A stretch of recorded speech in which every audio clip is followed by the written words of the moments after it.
an unidentified flying object. Researcher on a mission with Dr. J.N. Elias. We have an unidentified flying object.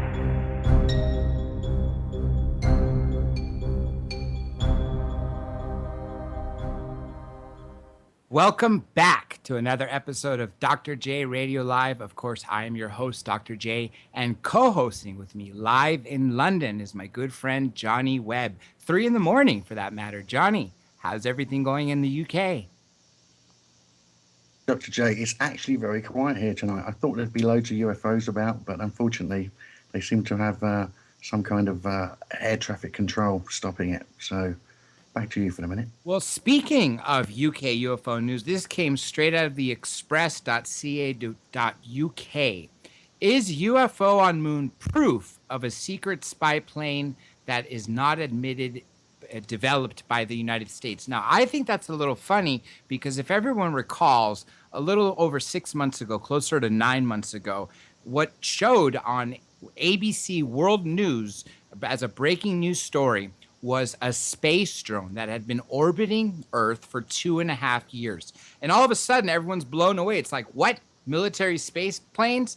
And so, of course, with this just adding to the fodder, it does not surprise me one more bit.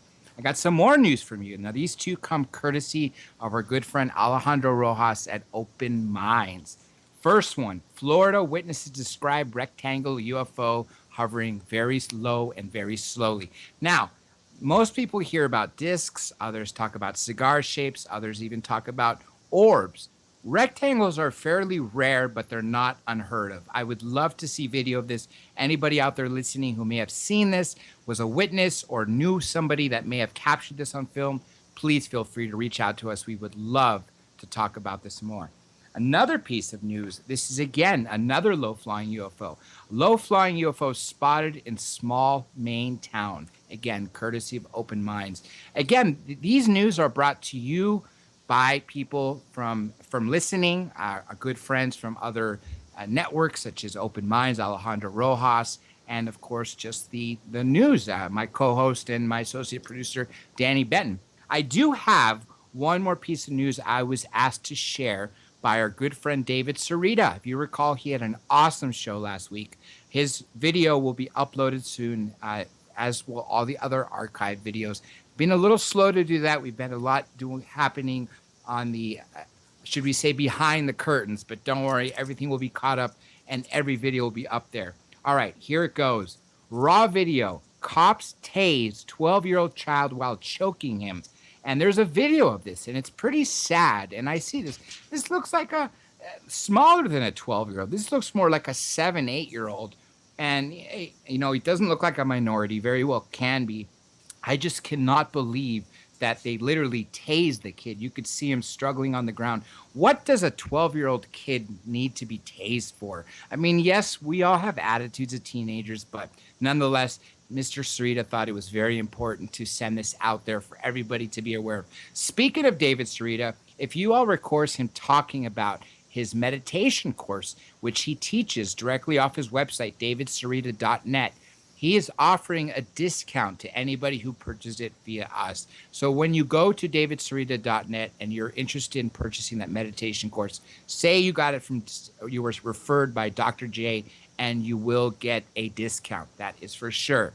And David Sarita is the man. Final piece of news. This is actually a cry for help. Anybody out there who is good in Audacity, who feels like volunteering to get some information out there, by all means, reach out to me. Go to drjradiolive.com and hit the contact button, and we'll go from there. And for all of you out there who've been sending me some amazing footage and stories, please continue to do so. That literally makes my week, especially you. I don't want to say your name.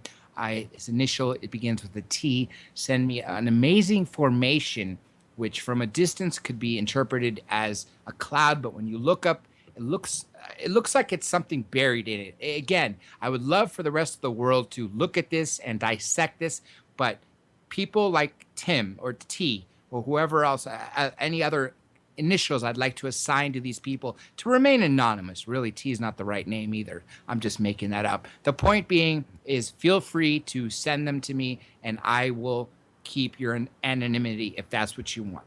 Now, let's turn over to our superstar guest. You all who attended to Contact in the Desert may have seen him live, and he gave a couple presentations, as did I. And if you recall, 2 weeks ago, you actually heard from Nassim Haramein, and we were talking about unified field theory and physics and so many other aspects of that we barely scratched the surface on. He's definitely going to have to come back to talk about that more. Now, he heads the project of the Resonance project.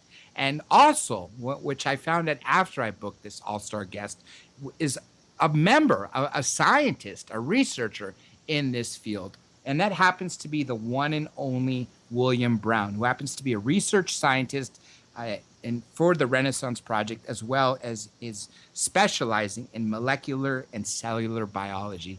Mr. Brown, welcome to the show. Thank you. It's great to be on. It's a pleasure to have you on, and it's truly a pleasure to aid the Resonance Project because I really think it's at the forefront of where physics should be going. Now, let me backtrack a little. What got you involved with the Resonance Project? Because obviously, I'm sure when you were studying, in your undergrad or graduate school biology, did you intend on going down this direction? Certainly not.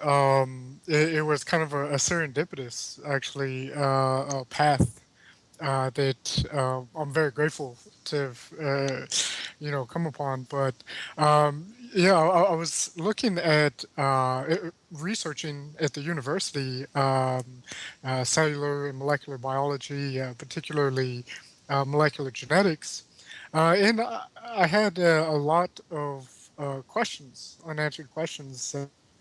How does how does the genetic material, the genes, produce the body patterning, behaviors, and for that matter, how does neuronal tissue, the central nervous system and brain, produce behaviors? And in order to understand that, it was clear that uh, I needed to have a deeper understanding of physics. And so while I was doing my PhD work in, neural anatomy and cellular and molecular biology, I'd go home at night and study physics. And, I already had a pretty good background in that, but, I was even contemplating doing a joint degree in quantum physics to support the molecular biology work because for multiple reasons. One is that at that scale, quantum mechanical effects become non-trivial. They're important at that scale, and certainly there's many researchers that have been raising the question: are the more phenomenal quantum mechanics effects, such as entanglement, superposition, strong coherence, are these involved in things like consciousness, body patterning via the information encoded in the genes, etc. Um, but so I was investigating this and started talking about it. Michael Tellinger in South Africa read a paper I had written about this. It was actually given to him by Klaus Donner, who has the Unsolved Mysteries archaeological exhibit in Vienna, in Austria.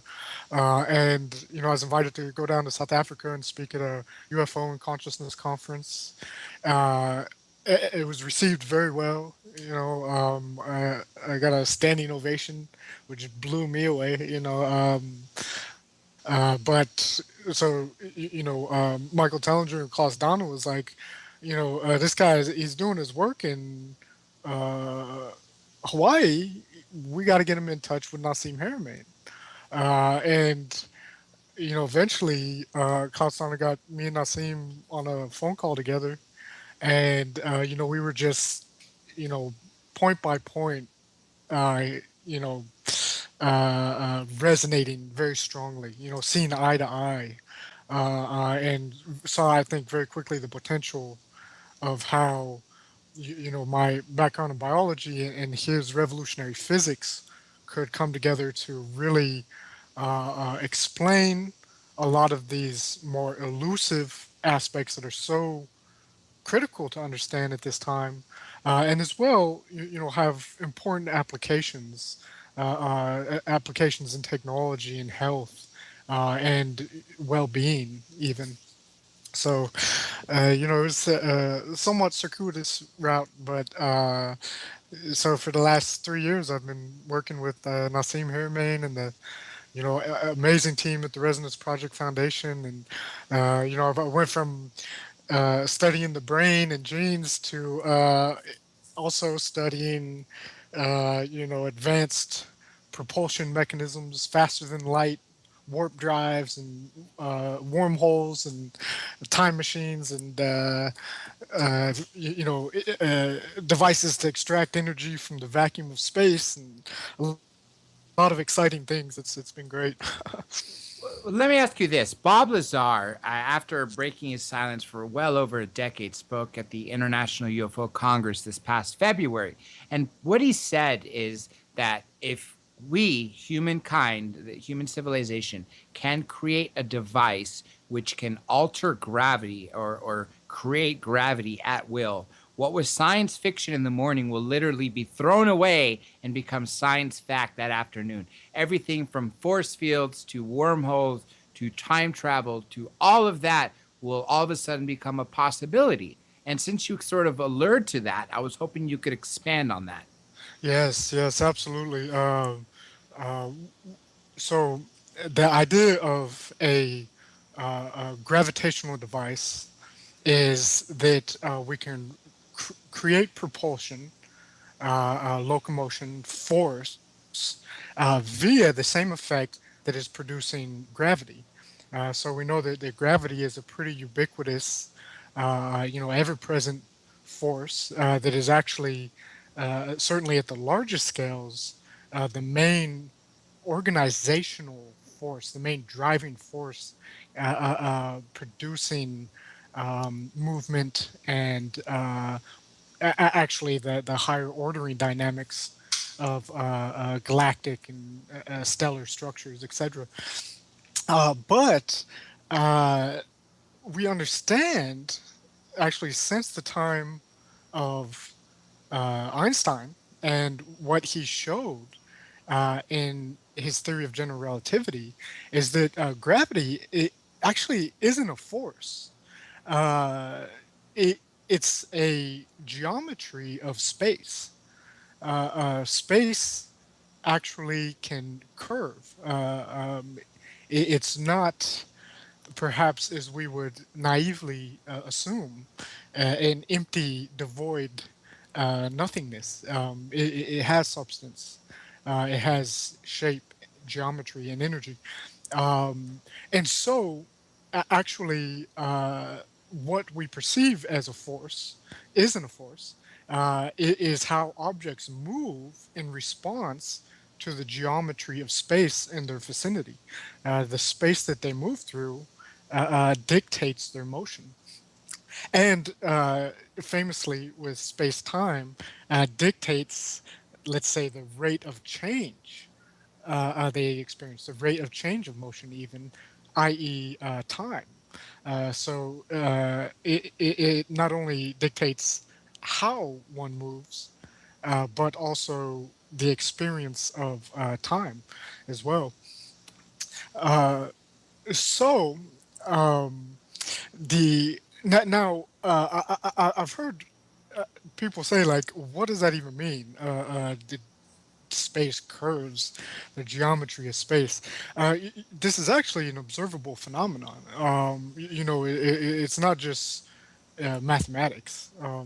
Certainly, it's explained via the mathematics, but this was the first confirmation of Einstein's theory, which is what made him so famous. Is that if you look at a very massive object like the sun, you can see, say, the sun goes in front of a star, you can still see that star because the light bends around the sun as it follows the curved space.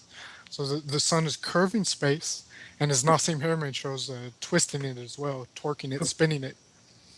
Professor Uh, Brown, it's Mr. yeah, Webb in London. I yes. wanted to ask you because that's a good question. Because when we ask NASA and astronauts, they say they can't see stars from space. So Uh, is that true, or you know, yeah, that's something that about 6 or 7 years ago blew my mind. Is I was looking at a lot of pictures from space.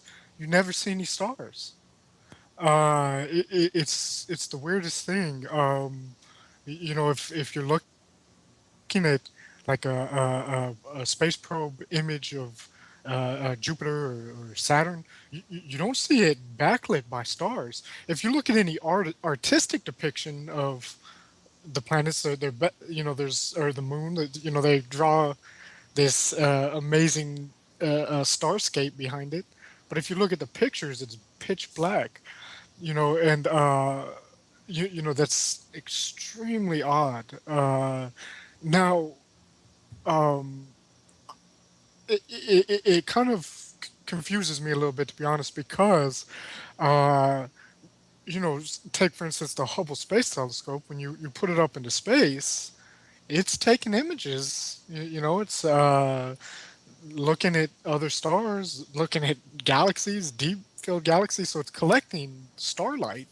my understanding Uh, was that it does it for long periods of time, so it sort of yeah, gazes for hours on end, and then yes. it takes the faintest of light, and then that obviously gives a picture. But if we were just looking at that, obviously we wouldn't see that with the eye, would we?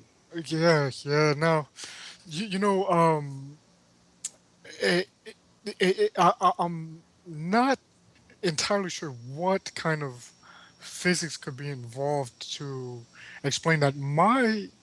The conclusion that I came to, which I'm not saying is correct, but what I'm thinking is that it depends if you're in the sunlight. So in outer space, you're almost around the Earth, especially. You're almost always in the sunlight, and so just like the sunlight blocks the stars here on Earth. Of course, that's due primarily to the light scattering in the atmosphere.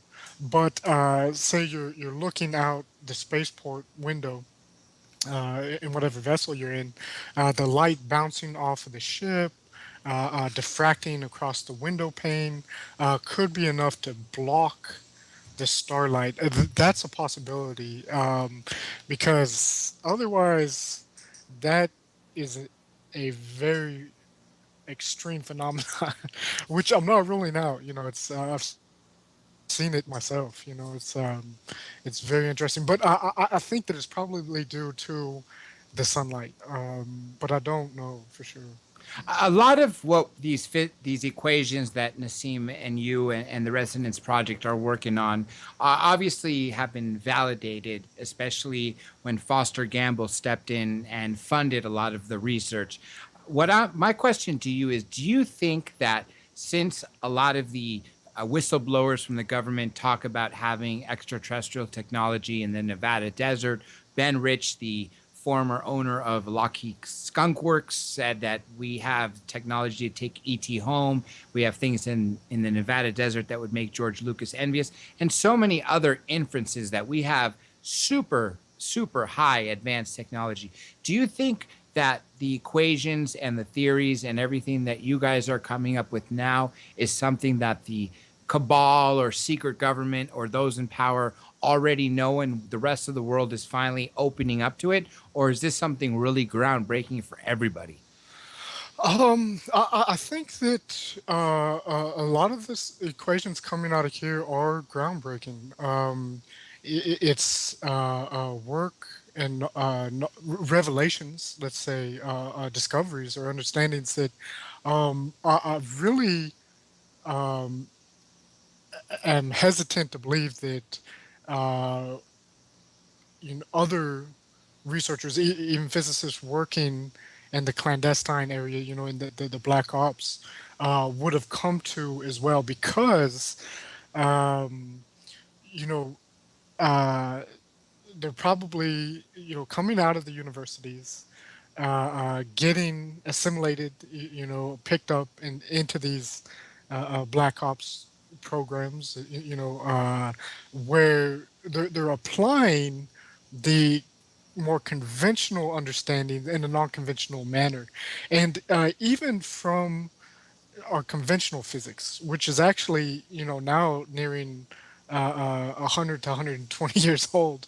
Um, it's outdated, really. But let's say even this 50s, 60s, 70s, etc. Even applying that kind of conventional, what I would call even conservative physics, you can get phenomenal technologies. You can get technologies from that although if you were to take it back to the university level, they'd say, "Oh, that is violating the laws of physics." It's just no, you don't fully understand the laws of physics. You're missing key points that shows how certain effects can be obtained without any violation of the laws. But what's coming from here it is very revolutionary. I mean, if for one, it's based very much on the understanding that all things are connected. The equations are equations of connectivity of space itself, matter, energy, etc. And these groups previously uh, were working very much on a disconnected paradigm, and you get different results, not mutually exclusive results, just that one isn't going to explain it as comprehensively as the other. It's going to be a subset of the more connected view. So, you know, I can fully see how they would develop extraordinary propulsion-based technologies, communications, even the ability to communicate or send signals or even travel through time. But I imagine that it's actually still in a fairly limited level as to what it could be. Because certainly, once we develop this gravitational technology, it will change every aspect of our civilization. It'll change how we live our lives because it will change the socioeconomic system because how you obtain resources, how you use resources like energy and materials will be fundamentally changed, specifically from a scarcity-based model to great abundance, and also low impact on the environment and biosphere, because most of it will be taken off planet for like resource accumulation. Because with gravitational control, you are no longer restricted to the surface of your planet. You can move freely, not only across the surface of your planet, but off the surface of your planet and through at least your solar system, initially. So I mean, it's basically like a bird leaving the nest. A baby leaving the crib. It's crucial. It's absolutely vital for the survivability of our species. Um, but then as well, because just one last point that I wanted to make is because uh, if you travel through space, you're necessarily traveling through time because it's space time. You are immediately entering the realm of time travel.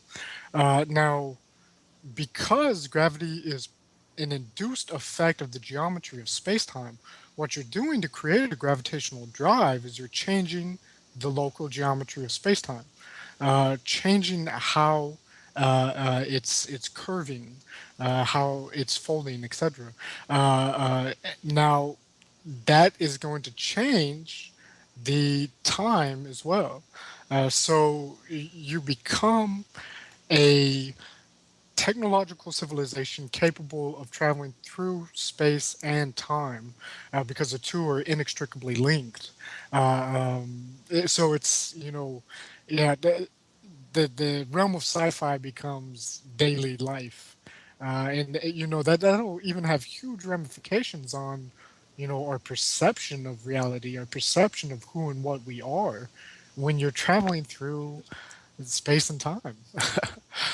I'm going to go back to something you said that's very important. When people talk about it violating our laws of physics, well, that's just our understanding of laws of physics. And as fast as we write the laws of physics, we rewrite them. Yes. 700 years ago, talking about the Earth being round, you would have been a heresy. 120 years ago, talking about flying, physics said it would have been impossible. It, 60 years ago, talking about going to the moon, it would have been impossible. So it just blows me away. Now, a lot That's, of visionaries, Leonardo da Vinci, Nikola Tesla, Buckminster Fuller, Arthur C. Clarke, even Nassim Haramein and Foster Gamble, all had some sort of spiritual encounters where essentially some were either meditating or had equations or other ideas brought to them in dreams. Did anything like that happen to you, which sort of opened up your consciousness or your brain activity to receive such information? oh yeah, absolutely. Because uh, by the time I was doing my master's degree, I was studying applied recombinant DNA technology at New York University in Manhattan. And I was very, very much steeped in the conventional consensus paradigm, what you would even call a materialistic paradigm. It was like, if I can't see it, touch it, or measure it, it doesn't exist, kind of thing. Um, I was always open, to limited extent, to investigating more strange type things, but always from a very skeptical point of view.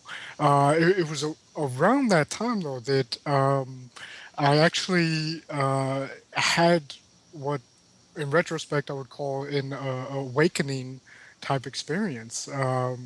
It was, very mystical and what occurred, and it was happened in the span of one night, and afterwards I felt profoundly different, and it was a bit of a existential crisis for me, in that I couldn't help shake the feeling that everything I thought I knew was wrong. Uh, you know, um, and actually, I proceeded to reinvestigate things from that uh, um, perspective. That, okay, everything that I thought was true is false. So I'm gonna re-examine everything, kind of tabula rasa, clean slate. And one of the things. So I like. Well, this was a very mystical experience. That's not supposed to occur from this materialistic, very spiritual experience. That wasn't supposed to occur from a materialistic paradigm. Uh, what else have I been dismissing as silly or delusional, that might be real also? Maybe I was the one that was delusional and misgiving, So it wasn't too long after this experience that I tried meditation.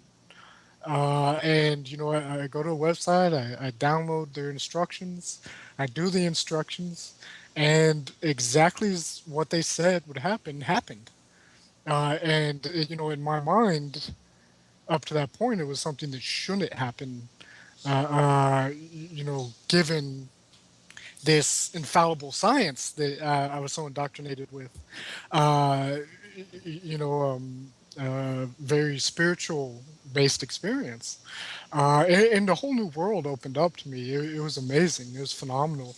But again, there was a bit of a existential crisis, because my understanding was that science was the correct way to view the world, and yet here was all these things that science said was wrong that were not wrong, that were not mistaken, were not delusional. They were very real phenomenon, and science was ignoring it and deriding it, uh, completely contrary to how the scientific method is supposed to work, unbiased open investigation. So obviously there's something missing from the science. There's something wrong if it says this stuff can't work, doesn't exist, and it does. The science must be very incomplete. And so uh, uh, um, I eventually recently, yeah. sorry to interfere, I No. recently saw a GoPro camera from an astronaut on the ISS, and I was wondering how this little device that could be in space and being in the sun, it was like 250 degrees, I think they say, and then in the cold, in the shadow, it went down to minus 250 degrees. I wondered what kind of GoPro camera it was. And because I understand it's just a normal GoPro, and you've seen the videos of people tying them to balloons and then putting GPS on them, and then they let them up and they go up really high. I've seen them flatten out about 100,000 feet. Literally, the whole balloon becomes like a flat dome, as if there's like a dome on there. I know there's not, but it's like it flattens out. And I wondered, these things pop and then they come back down to earth and they pick them up. And years ago we saw the Hasselblad cameras, special cameras that had to be made. They were Swiss, but they had to be taken back through NASA and readjusted. And I just wondered how comes these small cameras today can do this. And the truth is, even when you see these homemade videos of these cameras that do it, there's no stars. You can't say you see a star in any of them. Yep. Um, are they being launched on the at night? Well, I wonder. they're on YouTube. If you just search for space camera or something that's gone into space, you'll see they put tables and chairs. They've actually set up a whole table and chair, like a sort of a dining suite, with food and lanterns and candles, and they send it up on these balloons with cameras all positioned, and they go right up into space, and then they fall down again, and you see where they collapse. So I just wondered what your opinion was on molecular. Is there an atmosphere that they come in and it burns back down? What's your take on space? Well, I mean, the balloons, actually, once they get to the outer region of the Earth's atmosphere, which is, about um, 50 miles up. Oh, I'm sorry, I'm not very quick at the conversion to what you'd be using over there in the UK. Is that 70, 75 kilometers, something like that? Or no, it'd be more than that, 100, We still use the same Oh, feet and inches. We're not oh, completely really? Europe yet. I thought y'all were on the metric system. Okay, yeah, but yeah, a lot of these units or links I only know in miles. It's funny because the other things I only know in centimeters and meters. But anyways, once you get to about 50 miles above the Earth's surface, you're pretty much at the outer region of the atmosphere, and so those balloons, in the lower atmosphere, it's the pressure from the atmospheric molecules that are keeping them actually from exploding. Once they get into that lower and lower atmosphere, there's nothing pushing against the outer skin of the balloon, but there's a lot of gas pushing against the inner skin of the balloon, and so eventually, they pop, they explode. But before they can make it into the more rarefied uh, uh, levels of the atmosphere, what we consider space. But um, yeah, but it's this again very interesting that you don't see the stars even on those GoPro cameras. It's Very interesting. And Very. those are HD. That's the craziest part. Uh-huh. Now I'm going to go back to the Resonance project Uh, as a whole. mhm. What exactly is your title? What is your contribution aside from being the molecular and cellular biologist? Actually, the biophysicist, and in the sense that I'm applying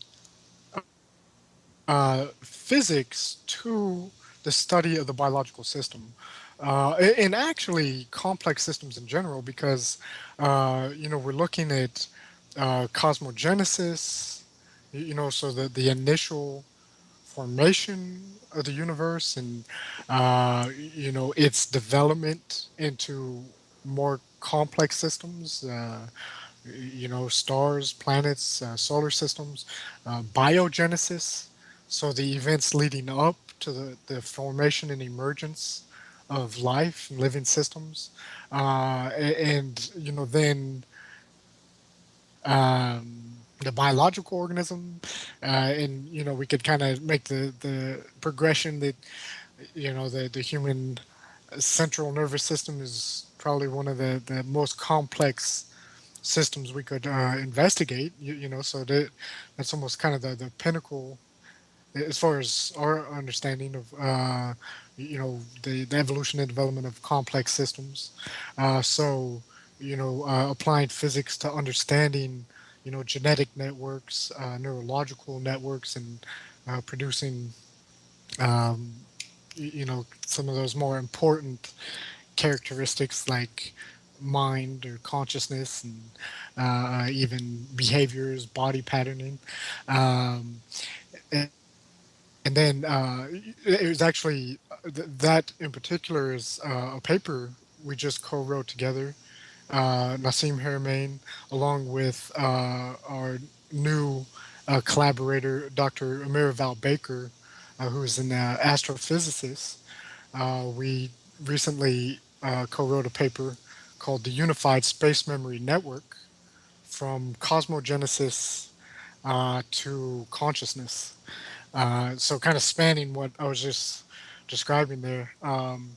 I actually just presented that paper in Portugal at the International Congress of Conscientiology, Consciousness Science, Consciousness Studies, alongside Thomas Campbell, another physicist who used to work at NASA, who has his, theory of everything, his unified theory, alongside, some other, very, very brilliant researchers, quantum physicists, and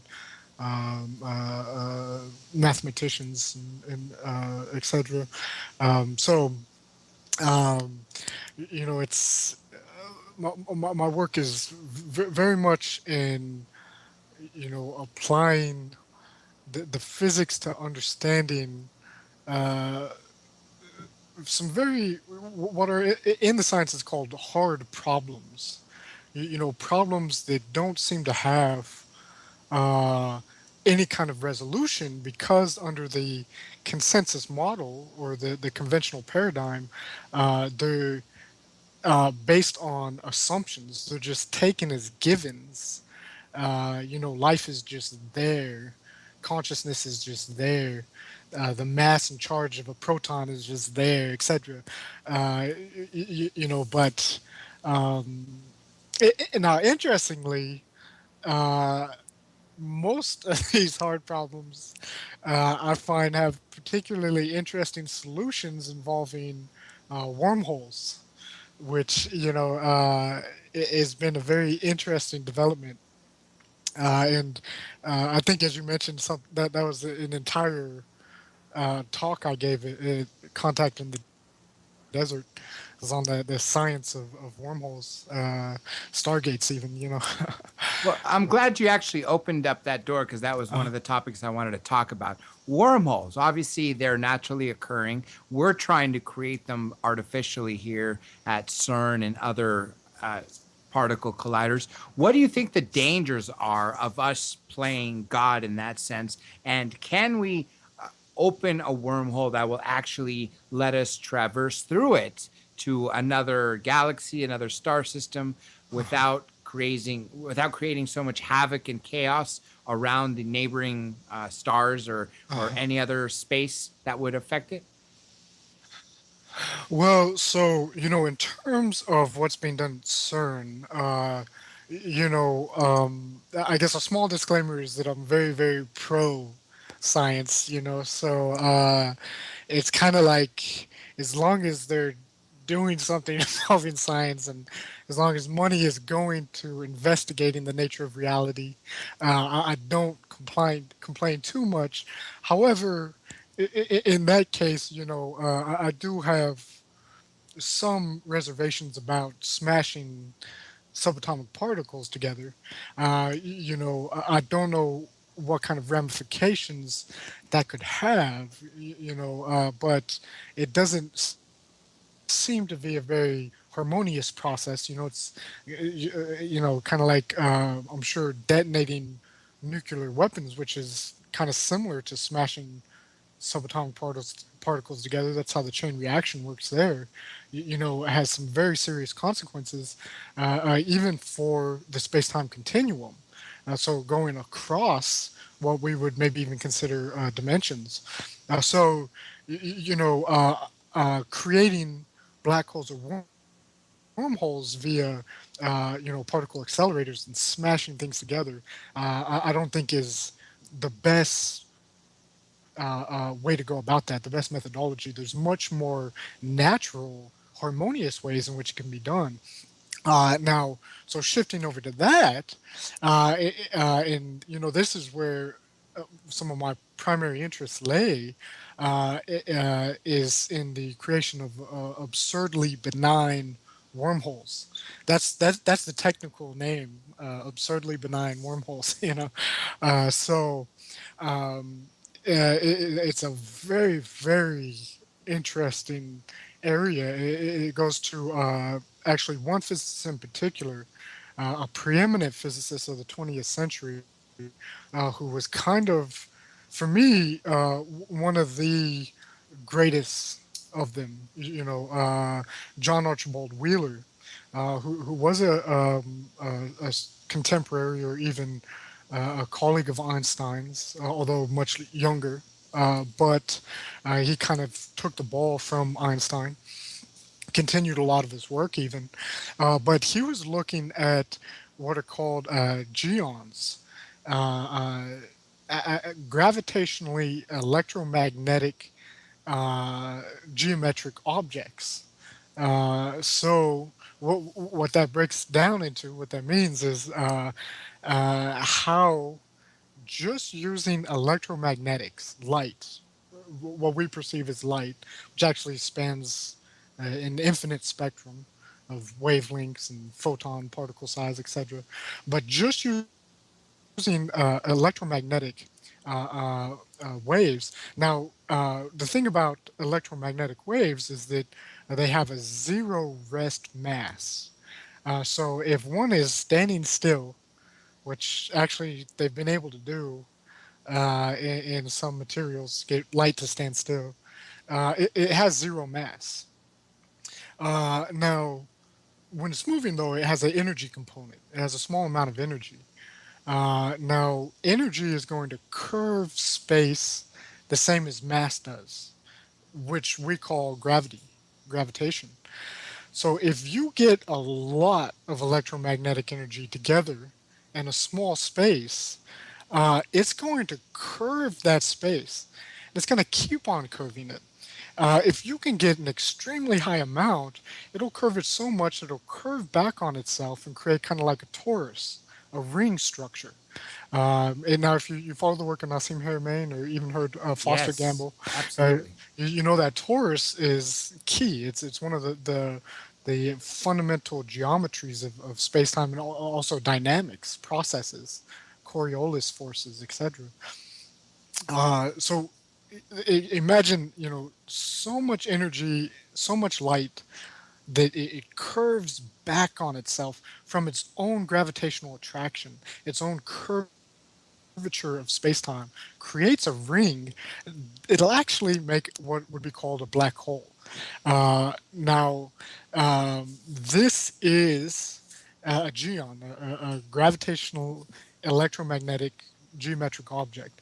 Well, there's your particles, your matter, uh, your proton, your electron. It's just light, which has no mass, just energy. But through gravity, and so this is a quantum gravitational mechanism. It curves space so greatly that it appears as a particle.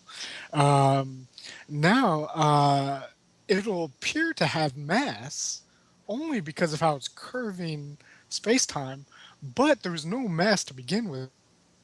That Wheeler called this mass without mass. Now, this is an extremely interesting idea because one of the reasons they spent $14 billion or whatever on CERN was to find the source of mass. But they have this whole concocted mechanism, the Higgs boson, the Higgs mechanism, which actually, I probably shouldn't even go into that. But, uh, here is a mechanism, mass without mass. And now, when you understand it, okay, so it's curving it so greatly that it produces what's called a singularity, a black hole. Well, black holes are natural wormhole solutions. Every black hole is a non-traversable wormhole. If you look at the geometry of the space-time, it's a bridge, a channel, a tube. Um, Now, in most cases, it's thought that it pinches off immediately. I believe that's a mistake. It's from not analyzing the system correctly. So essentially, um, it forms a wormhole. Now, in Einstein-Rosen bridge. Now, uh, so it's a channel or a bridge connecting two regions of space and time. So a really good term for this is multiply connected space-time. When you're looking at the quantum scale, particles and subatomic particles and below, what you're looking at is a multiply connected space-time manifold. This huge network, a filamentary fractal network even of brick channels of space and time itself.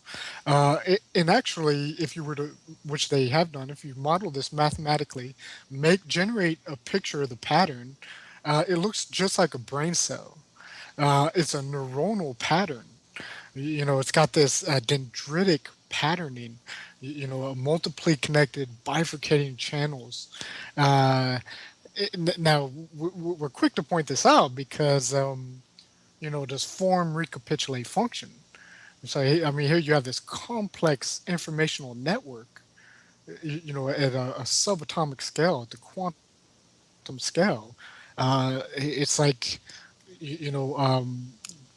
what kind of sentient dynamics are occurring in this system? That's a very important and critical investigation in that matter. But just very quickly, I'll try to sum this up. So that light was curving the torus, making a particle, a black hole actually, but it's a black hole white hole system. It's a wormhole. Uh, Now, what Wheeler was able to show is that if you have two particles that are in fact the mouths of a wormhole, so one becomes a positron, one becomes an electron, uh, the electric flux lines of space. So, space is filled with an electric field, a magnetic field, an electromagnetic field. Every point in space has an electromagnetic field. You see these curving as they curve into the mouth of of the one of the mouths of the wormhole and come out the other. One will appear to be a positive charge, the other will appear to be a negative charge. You get charge without charge. So through this mechanism, you explain the source, the structure, and the geometry of mass, charge, and the organizational dynamics of matter via the informational exchange occurring through this multiply connected space-time manifold. So, it's very, very interesting. But so that we see how it occurs naturally, we can do that technologically. So, using electromagnetics, uh, produce a, a absurdly benign wormhole, that isn't going to be disruptive. Now, you don't even necessarily have to create them because there's also intrinsic wormholes, natural wormholes everywhere, all around. It's one of the organizational properties, dynamics of the universe. So, so one of the things, you can create one. You just this actually has a name. It's called a Wheeler Kugelblitz.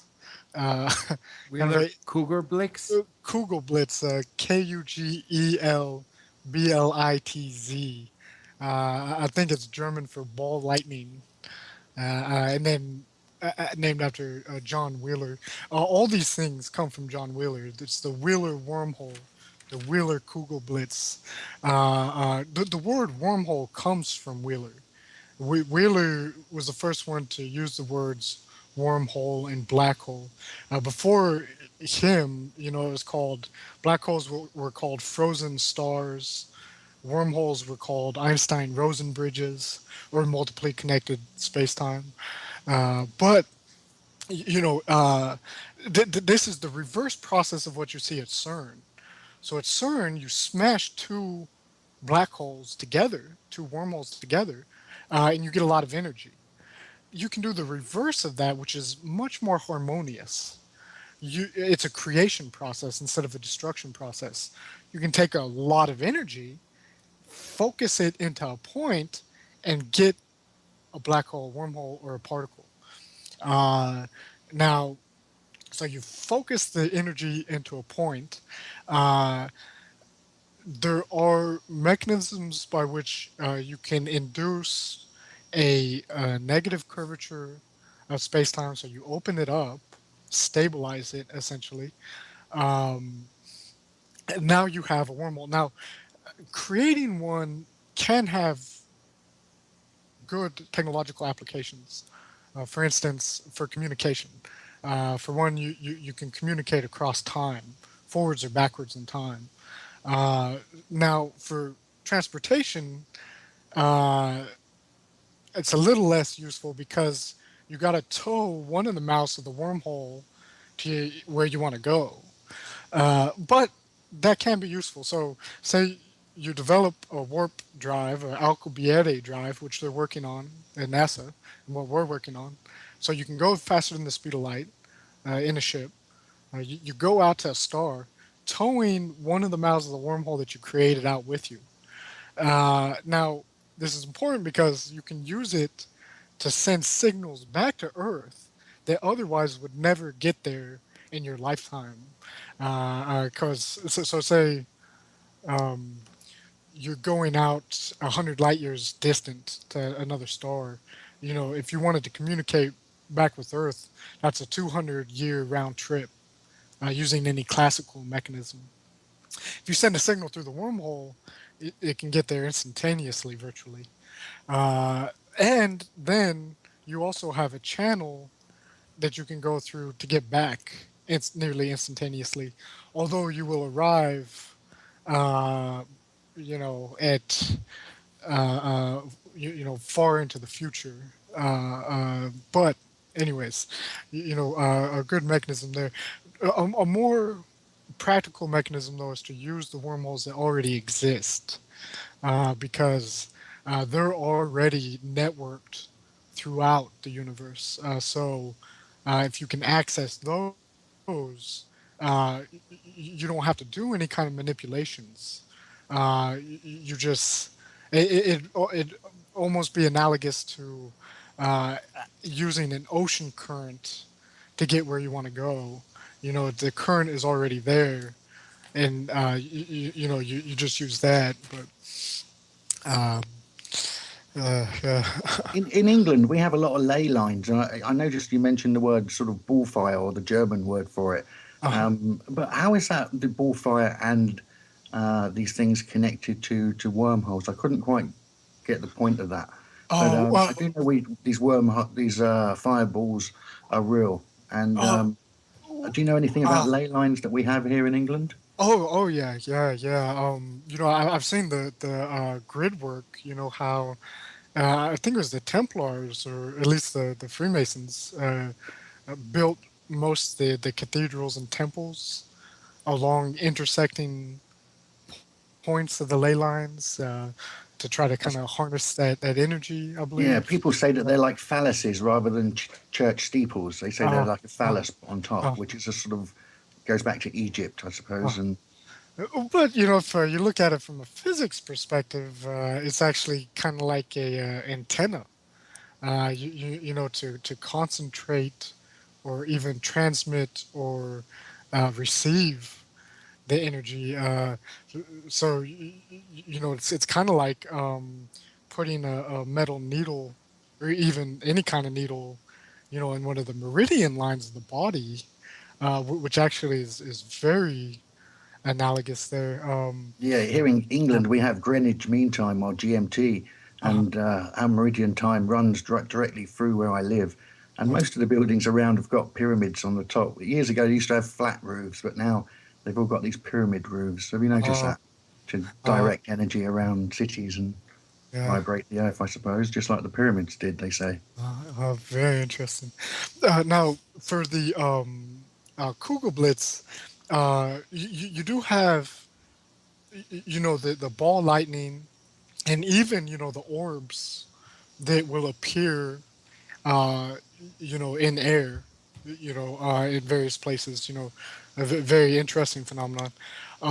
This particular one, though, is just, in this application, is just referring to um, focusing a high amount of energy into a point, so that you can almost think you're shooting two beams of light, laser light, at extremely high energies, into a point, a sphere.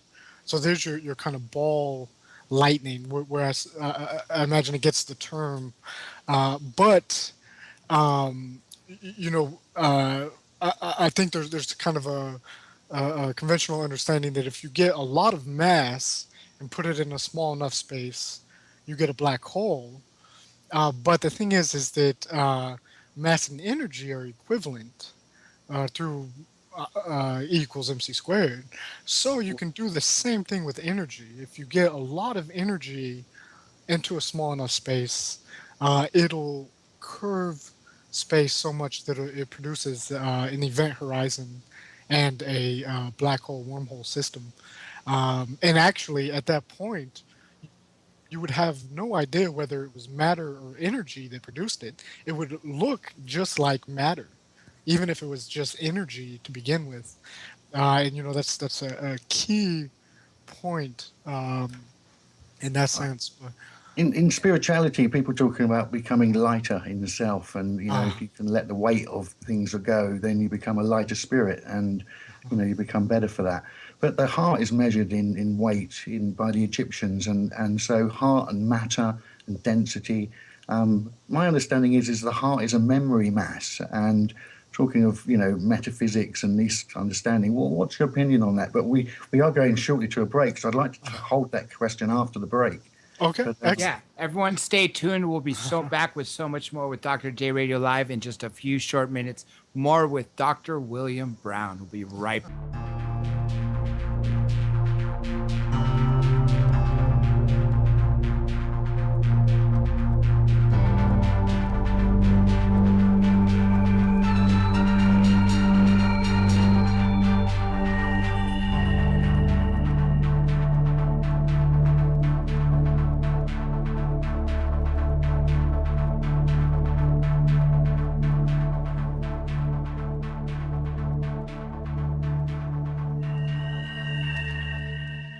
Welcome back to Hour 2 of Dr. J Radio Live. Of course, I am your host, Dr. J. Co-hosting with me live in London is my good friend Johnny Webb and my associate producer, Danny Benton.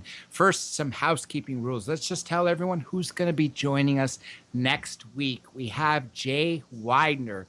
He's got lots of theories on so many different things, so I can't even tell you which topic we'll be speaking on that particular night. It will be a surprise. Next Thursday, Richard Dolan will be joining us once again. I believe that is his sixth time the last 18 months. Nonetheless, you guys always seem to enjoy him, so we'll have that a great time. Also, Andrew Basiago, very controversial figure, and of course, I'll get to hear him soon. Now, I told you Story Musgrave was going to be here tonight. Now, sadly, his audio was not the greatest, but guess what? I got a surprise for everyone. I recorded him anyway, and I will release that exclusively to YouTube. All you have to do is go to drjradiolive.com, click on the YouTube link, and it will be there. Just give us a few days, maybe a week max, because we also have to put on the Nassim Haramein video, as well as the Giorgio Tsoukalos, John Anthony West, and all the recent ones. Like I said, there's been a lot going on behind the scenes, but we will be caught up. And again, anybody out there who has Audacity experience, who would like to volunteer in disseminating information, by all means, reach out to us. Now, let's turn to our guest, Dr. William Brown, PhD from the Resonance Project in Hawaii. Dr. Brown, can you tell everybody what's next for you, what's next for the project, where your next lectures are going to be, and if you have any books in the works?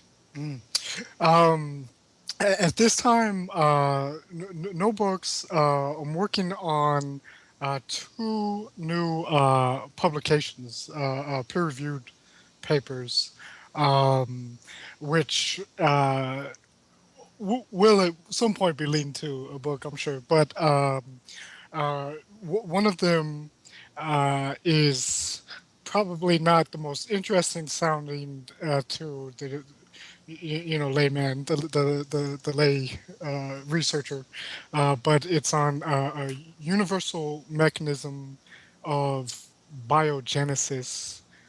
So explaining the ubiquitous genesis of life throughout the universe.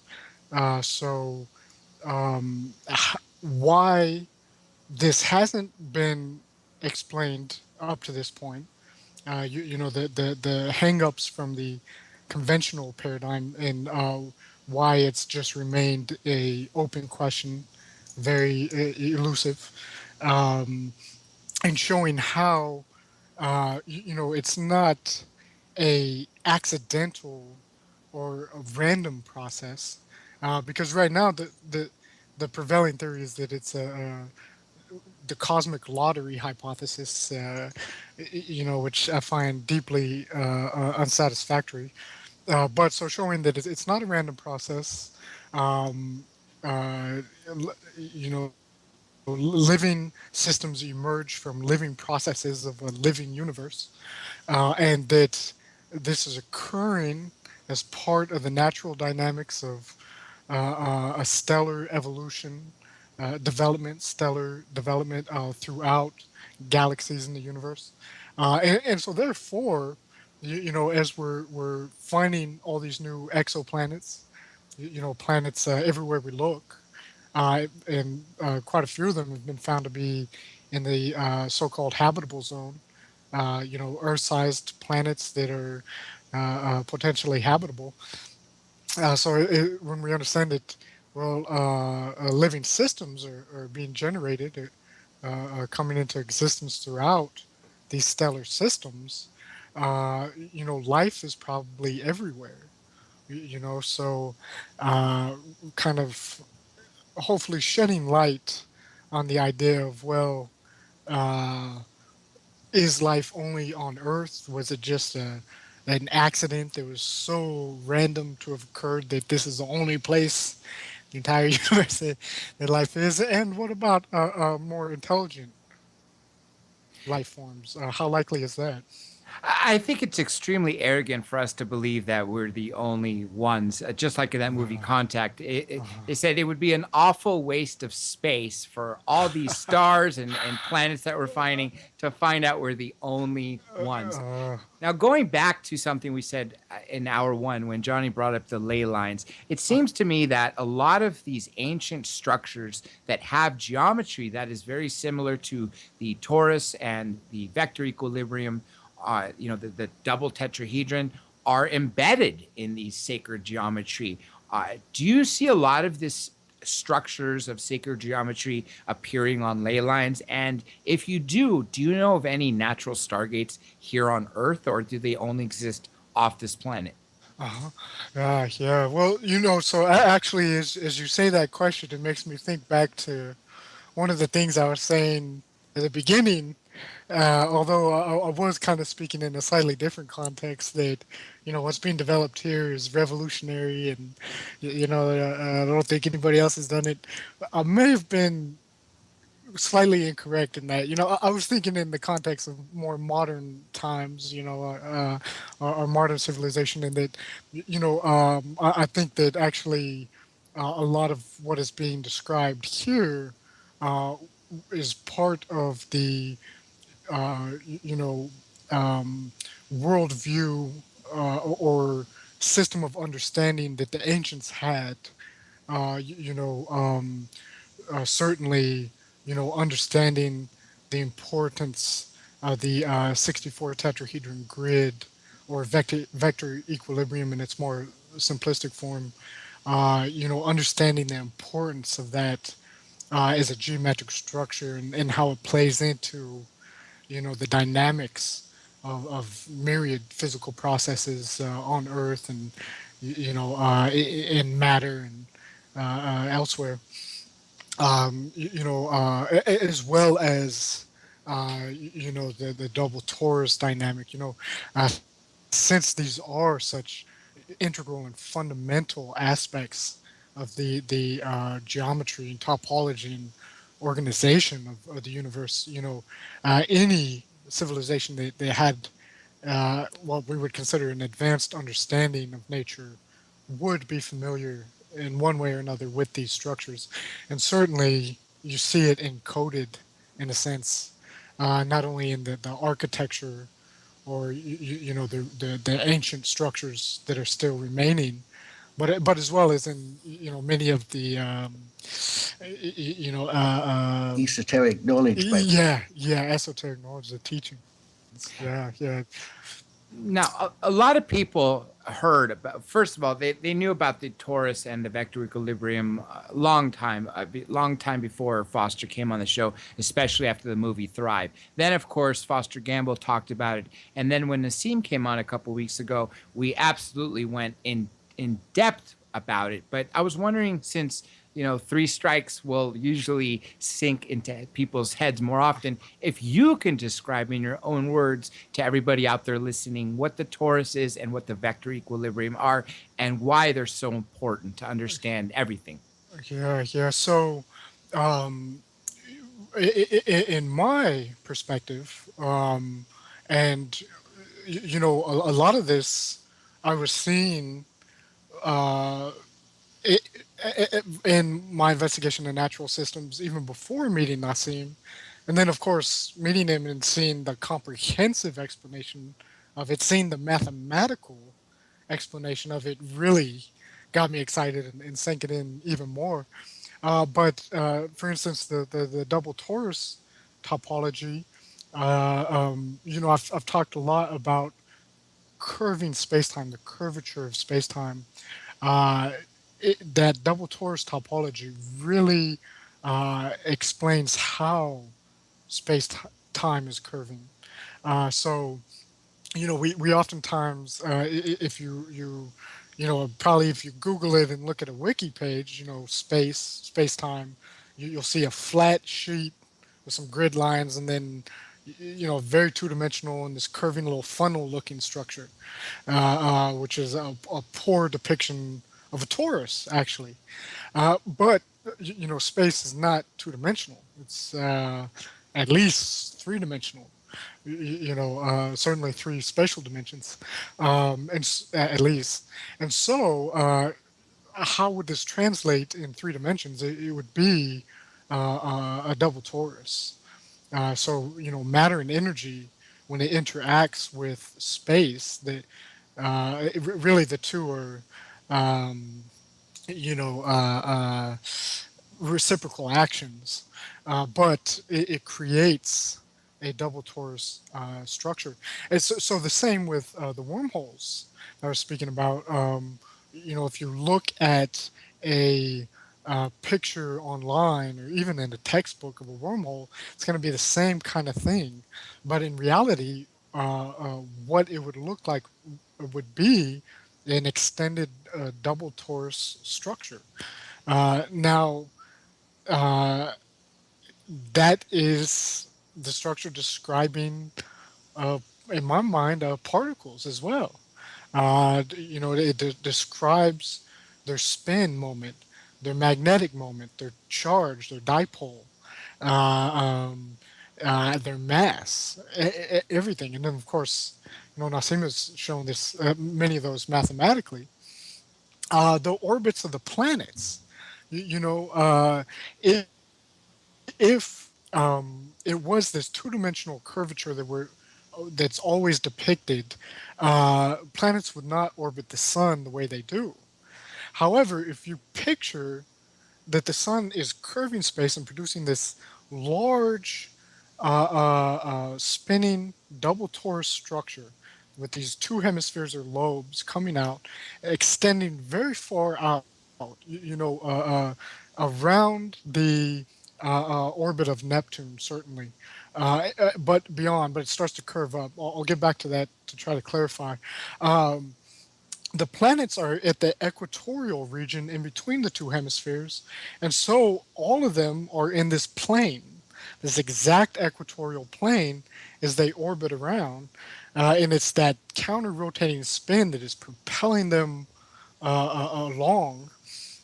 Now, as you go out, though, the it's going to start to tilt. Any planet orbiting far away from the sun is going to start to tilt. So you're going to get this actually highly tilted orbit. It's not going to be in the equatorial plane. That's exactly what you observe.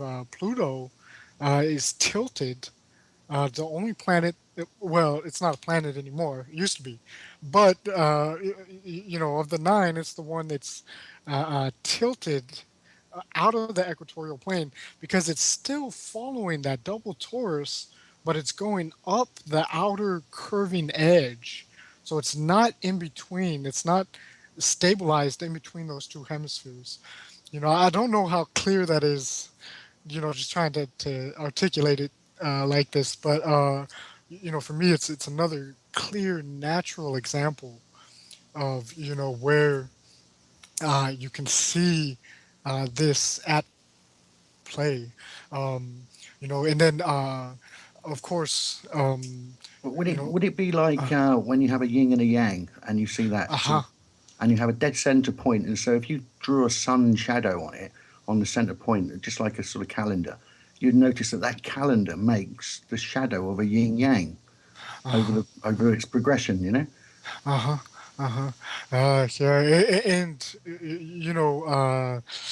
I can't help but go to the fact that the yin yang is a pretty good example of a black hole white hole system. Actually, if you take that into three dimensions, you get this double torus dynamic.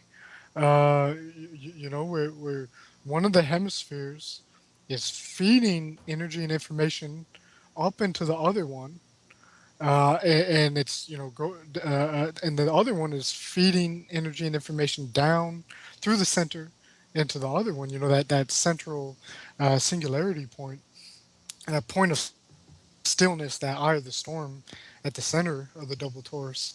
But and that actually is a pretty potent symbol from antiquity. Kind of passed down, a pretty sacred symbol that I'm sure is encoding quite a bit of actual information. Uh, um, the yin yang, that is. But yeah, uh, If you now, go into the UN building in New York, I believe they have a chamber called the chamber of the trapezoid, and ah, inside there is the what we talked about, literally the two pyramids upside down going through each other. You wow. know, Uh, and it's all part of symbolism and understanding, I suppose, of uh, geometry and yeah, yeah, because in one hand, you have, I think, where these symbols originated from, which was from an understanding of the natural dynamics, geometry, and structures of our world. And then, though, over time, you have certain groups that maybe not even understand the history or the origin, the true meaning of these symbols, but they're still applying it more as like a group logo or something, without understanding the meaning. So it's like, so many symbols can have a deep, even sacred or spiritual meaning, even scientific meaning, but be misapplied, by certain individuals or groups that don't fully understand the meaning of it. But it is such an amazing symbol. That this perfect balance. The star tetrahedron, the intersecting star tetrahedron. At a metaphysical level, the balance between masculine and feminine, which is a universal dynamic. I mean, certainly in the biological system, it's the union of the masculine and feminine that is the act of creation. The production of new life. So it's yeah, yeah. It encodes so much symbology. Doc, Dr. Brown, I got Oh, several written questions for you. oh, Let's excellent. take them in order. Let's see. This Okay. first one is from Shannon Braun, I think, in Irvine, California. Says, I have an abstract question. I think I've heard you say about your sightings at Sedona, Arizona, and I know I've heard other scientists generally say they see anomalies but won't jump to conclusions as to what they see. What type or level of evidence do you think it'll take for mainstream science to accept the existence of nuts and bolts and or interdimensional aliens? Just the recovery of a nuts and bolts craft with advanced and unknown technology, or question mark? Yeah, yeah. That's a great question. Because I mean, there has already been undeniable, verifiable evidence, sightings and interactions even with these ships, and it's ignored. It's ignored until it's been forgotten enough that it can be ostracized and derided, and laughed at. It's a means of thought control. Herding the sheep. Self-herding. We humans keep themselves in line. Through ostracizing each other and etc. But I mean, because I think about the Phoenix Light sighting in 1997, where a mile long or a couple mile long ship, triangular craft, flew over most of northern Arizona, parked over Phoenix for a good long while, long enough that was filmed. It had over 10,000 eyewitnesses. The governor came out and spoke about it. But the problem is that with these kind of, let's say, and from the perspective of the more conservative crowd, these kind of anomalous events. Although if you take them all together, it's not really anomalous. It's occurring with some, you know, pretty good frequency. There's always an alternative explanation. Now, as long as there can be even a shadow of doubt casted against it, it is discredited because for some reason, which is actually, from my perspective, very illogical, very unscientific. There's this perspective that, you know, extraterrestrial life is extremely weird, extremely improbable. That advanced or intelligent beings would develop and travel through space is an absurd concept to most. And although that's pretty illogical when you take the facts, when you take all the data. I mean, the number of worlds, and I mean, at least 100 billion worlds in our galaxy alone. I mean, a random statistical probability of advanced life is pretty good. But not even getting into that. But since it's perceived as absurd or extraordinary, it requires, in the minds of most, extraordinary evidence. The sighting of flying craft, flying lights that can't be explained are not good enough. Reports of recovered craft that crashed are not good enough. It's got to be something that it requires really extraordinary evidence. So nothing short of, I think, um, these ships, um, landing and the beans coming out and talking to some officials. Face-to-face contact. Yeah, yeah. And it's got to be with a credible source.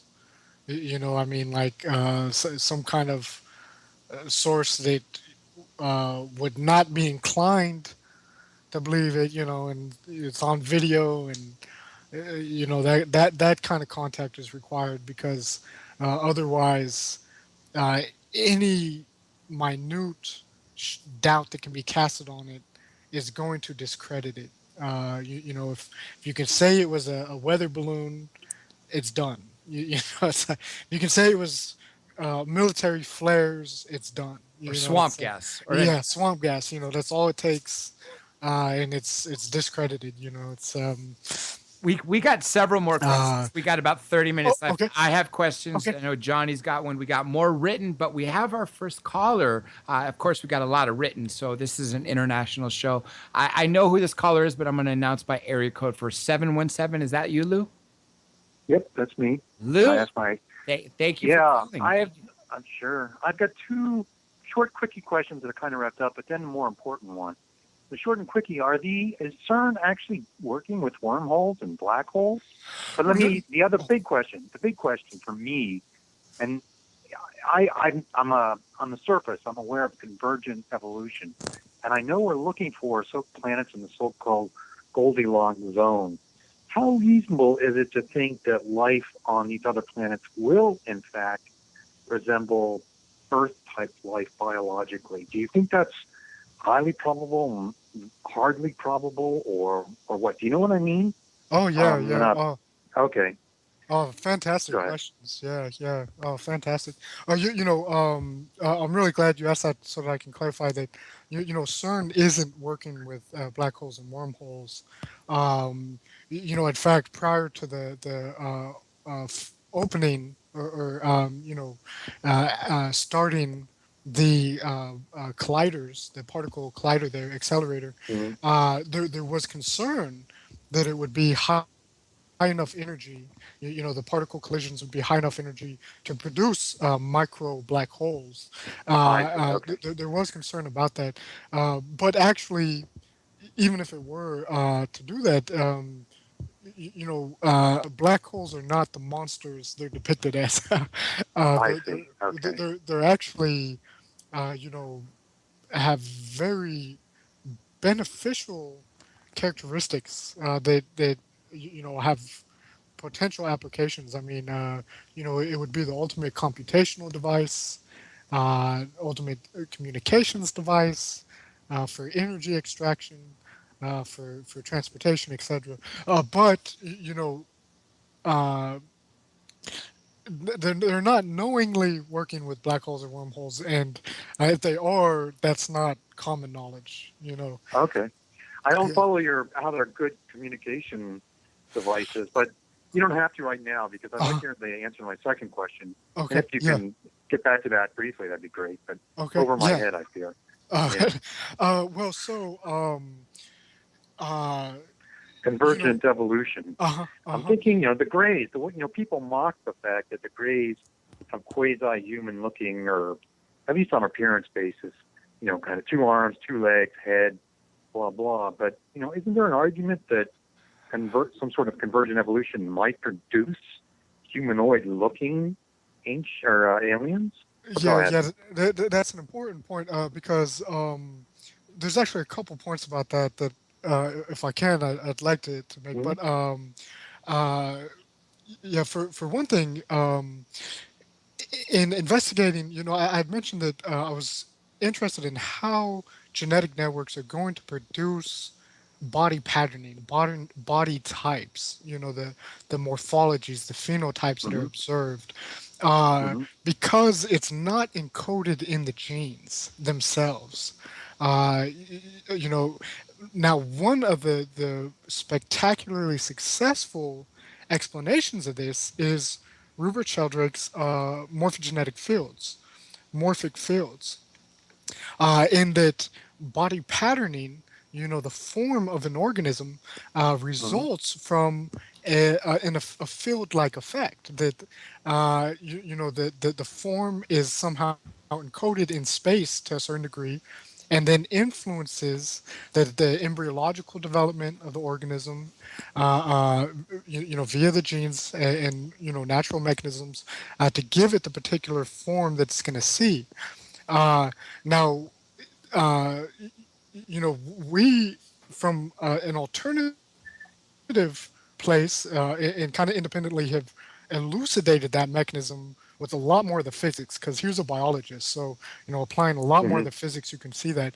And so you are going to have um, ordering influences of the field, of what you could consider a morphogenetic field.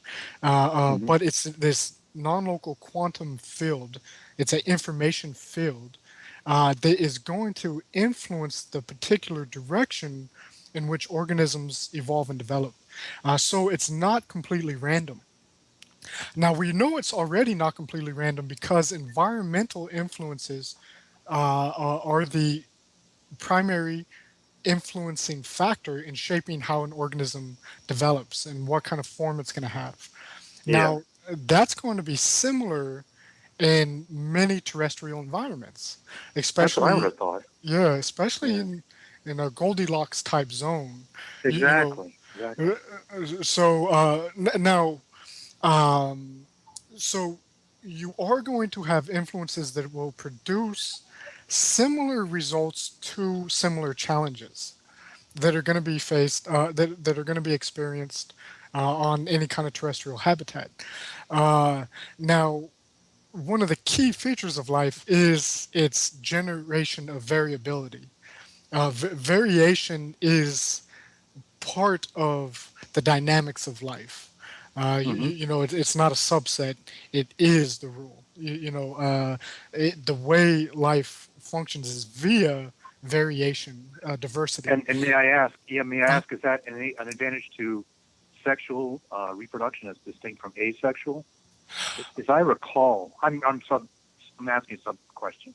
uh, uh, I'm making you diverge from your explanation, no but problem. okay. Is sexual reproduction, does that produce more variation than asexual? I'm just asking. Y- you, you know, it does depend to a certain extent because, um, in a certain context, it does produce more variability. And Okay. so, in fact, this is called increasing the evolvability of the organism. Hmm. So Okay. you understand that evolution is really just a mechanism by which an organism responds to the environment. Hmm. And so it's a mechanism by which the organism responds to the environment so that it's better adapted and has a higher survivability. Well, if Right. you can increase your evolvability, increase the degree to which you can respond to the environment, you have a greater adaptability, a greater survivability. So sexual Translating reproduction. into intelligence. And I'm sorry, I cut you off. Intelligence, yeah, very much. A very kind of natural, even collective form of intelligence, also. But one of the things, though, is that in asexually reproducing organisms, microorganisms, you can Mhm. see uh, extreme adaptability, even Okay. better, Yeah. even better than what sexually reproducing, more complex Ah. organisms achieve, because some of the genetic mechanisms they have are actually more evolved. Uh, well, I was Yeah. thinking more like lizards rather than bacteria or plasmids or exchanging genetic material. I was thinking more life life at the level of, like I said, Uh-huh. lizards. Uh-huh. That's what I was thinking. Uh-huh. But I really interrupted you. So yes, for the Okay. morphological field, there's environmental influences that Mhm. should be roughly similar on Goldilocks planets. And Yeah. go ahead and finish your explanation. I'm sorry, I interrupted. Oh, no Go ahead. problem at all. No problem at all. Mm. But so, yeah, so you are going to see convergent evolution even on different planets. Mm-hmm. Flying organisms are in many cases going to have wings. There will be variations and probably extraordinary variations. I mean, Mm-hmm. hydrogen-filled membranes, any kind of thing you can imagine. But you are going to see wings and you are going to see fins. You are going to see legs and limbs, but as well as, a spectrum of other variations as well. But your so-called convergent evolution, which is not entirely shaped by the environment, it's also shaped from the field, the quantum field of information, as well as internally from the organism, so it's not a completely, random process, let's say. Uh, you know, uh, uh, One of the other things, though, that uh, I hope that kind of answers that question. You It can does. expect, you can One step expect to see. further, Oh yeah, go ahead. yeah. Well, one step further, I'm just so given the morphological limitations or influences, does that suggest, or maybe not very much, suggest that the a more of a humanoid shape is more likely to develop intelligence? Given, or is that just too simplistic to make a? Yeah, because So, not necessarily. Uh, mhm. you, you know, So there could be a winged dinosaur-like thing that's just as intelligent or more y- y- intelligent yeah, than you or I. Okay, yeah, yeah, yeah. that's You, you okay. know, Hmm. yeah, yeah. There are certain constraints though on what a being or organism is going to be able to achieve with that intelligence, Hmm. so that means to naturally manipulate the environment. Hmm. So limbs are probably going to be pretty important. Those kind of things are going to restrict the level of variation that's going to be observed in what we consider human-like intelligent actions, Hmm. behaviors. Hmm. But one of the reasons that possibly so many of the extraterrestrials beings that we observe or interact with are so humanoid, is that just to put this out there for people to think about, is that Hmm. well, if time travel is possible, if time travel is real, and it absolutely is, if you talk to me, but if it's so possible, how come we're all the time traveling humans from the future? How come we aren't seeing them or interacting with them? Well, actually, maybe we are. Maybe we're seeing them in ships above the skies, above our cities. Hmm. So guys like the Greys, some of these triangular craft. So some of the Hmm. craft that we see, the unidentified flying objects, could be time traveling humans. Humans coming from a different time period, far into the future, uh, uh, far from the past. Who knows? So that could be one of the reasons why they are so humanoid. They're essentially human. Hmm. A Hmm. possibility there. Right. Nancy Right. from Just I understand. Philadelphia. Right. Um, I'm sorry. sorry that.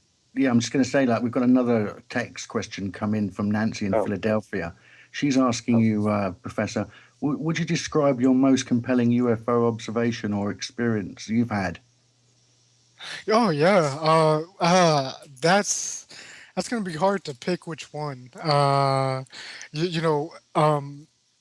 I've had, I've been fortunate. I've had many extraordinary experiences. Um, Certainly. So I'll have to pick one. Um, I have one that actually I was able to film, so I might mention that one.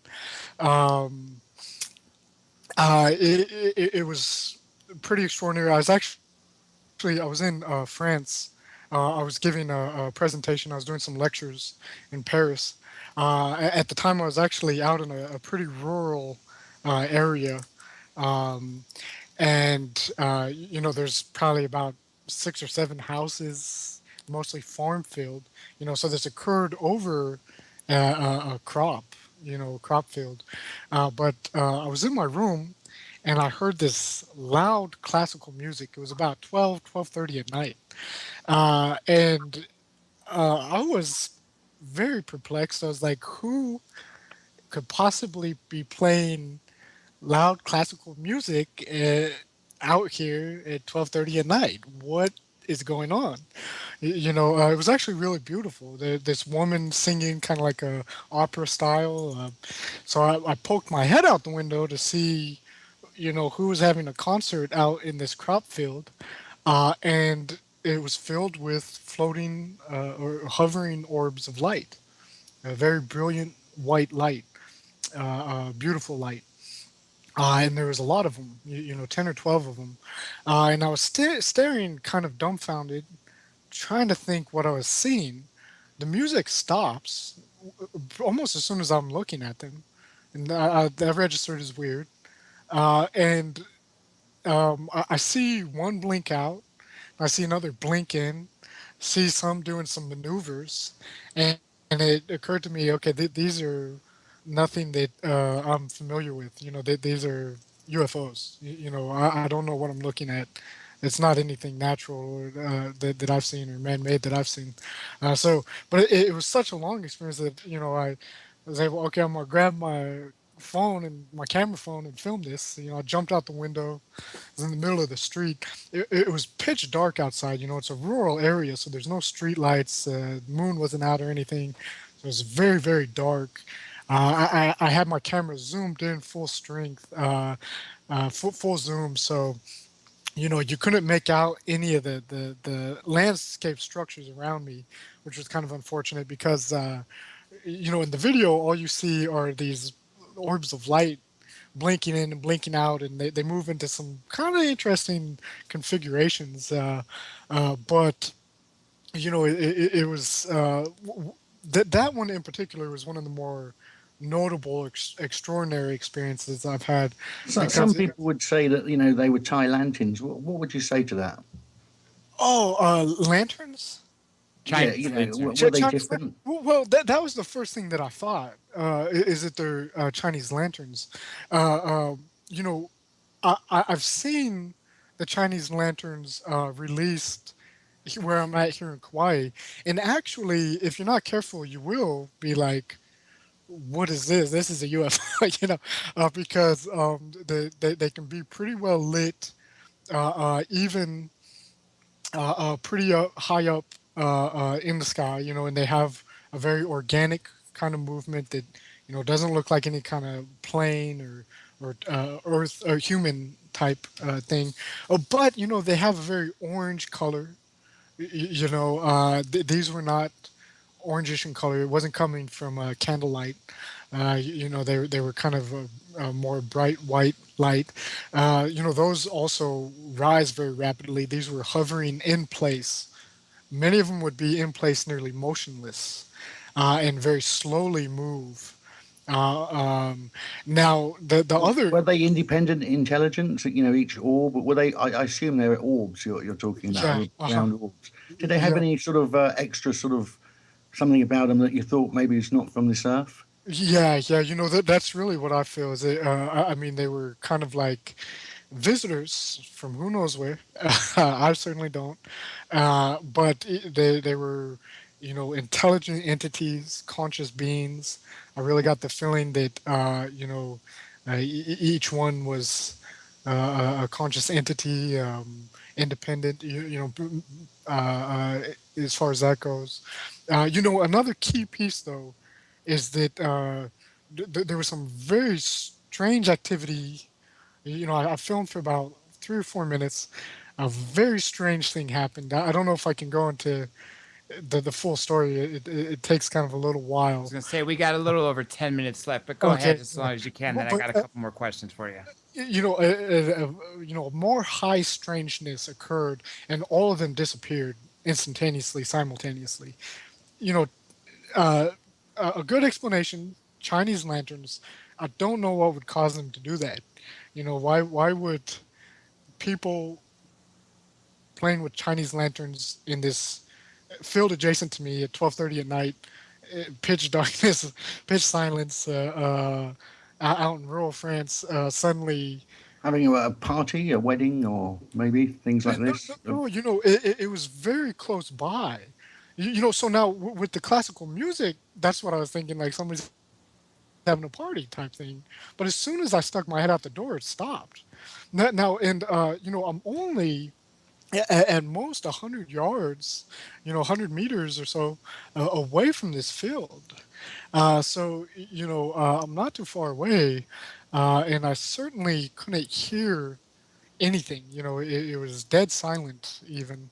Uh, you know, so uh, then I guess that uh, you can't be too certain, but I mean, that experience was beyond the norm for me.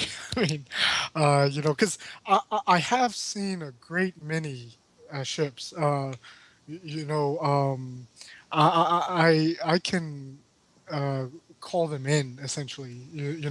I show people ships. I can take them down to the beach here, call them in, and they have their first sighting of an unexplainable craft flying through the sky. Um, and this was very much unlike anything I've experienced here. With that, but I've had very significant interactions with them, such that it's beyond any shadow of a doubt for myself that what I'm seeing and experiencing is not from Earth. Certainly not. I mean, in this time period, and would be unexplainable by conservative or conventional means. You know. Dr. Brown, we got Oh, sadly less than 10 minutes left okay. for the show, and I want to get some of these listener questions that have written in that I haven't asked yet. I know some are going back to a lot earlier, but I just want to see if we can get them in with short answers before. This is from Nick Kinsley in Rhode Island. I believe I heard you say your parents knew Travis Walton's brother. Is that what triggered your interest in or sensitivity to UFOs? That was my sensitizing event. Is that a kind of connection with that from a young age. And, I could feel even then, more of a feeling, kind of like a childlike intuition, innocence, innocent intuition that there was something strange happened. That was not explainable as a hoax or a prank or, whatever. I could feel it, uh, um, and that was important for me, I think, because you know, uh, uh, you know, decade, 15 years later, when this isn't on my mind, right, and I'm doing the science thing, doing genetics research and doing the good materialist skeptic, if you don't measure it, it's not real type thing. I think that was a good that was there in the back of my mind. Kind of like a sensitization. Understanding that even if I didn't want to look at it, that there is more going on than what you know, what you understand. There are other beings that are around that you may not they may not be so apparent, in their actions or presence, but they're there, so that when the time did come to reinvestigate this with an open mind, without the biasness, it was very quickly like, oh yeah, I see, these are real phenomena. Okay, let me get to the last two questions from the listeners, and then we could wrap up with what we need to say for the final message for everybody from you. Okay, this is from Dan Johnson, Raleigh, North Carolina. Does Dr. Brown think his views on the paranormal, such as UFOs, have had any negative effects on his career? Yeah. I ran into some trouble at the university, because I was always kind of the troublemaker, because I would ask questions that you weren't supposed to ask, and I'd ask questions that the lecturing professors couldn't answer, stuff like that, and talking with my peers, coworkers, say things that to me made perfect sense, but to them were heretical. Like get into a physics conversation, and I talk about, well, maybe consciousness is everywhere in all things, and that was like end of conversation. Like that was an absurd, insane thing to think. It's like consciousness is an illusion produced by the brain, and that's all there is to it. But so there always a level of conflict there, having perspectives that are outside the accepted, dogma. But yeah, especially when I began speaking openly about, UFOs, my sightings of UFOs, spiritual experiences. I got called into the administrative office for my particular Department of Cellular and Molecular Biology there, and was kind of in the hot seat. As it turned out, though, this was occurring right as I was meeting with Nassim. I was going over.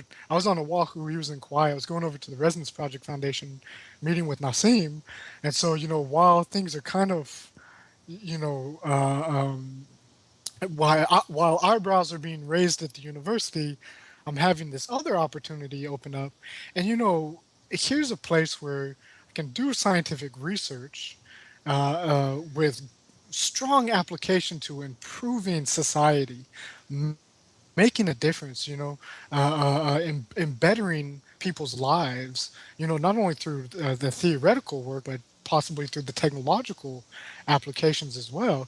And it's an environment where you can think and speak openly. You don't get chastised, fired, or rebuked for thinking or discussing something that is off limits, deemed to be taboo.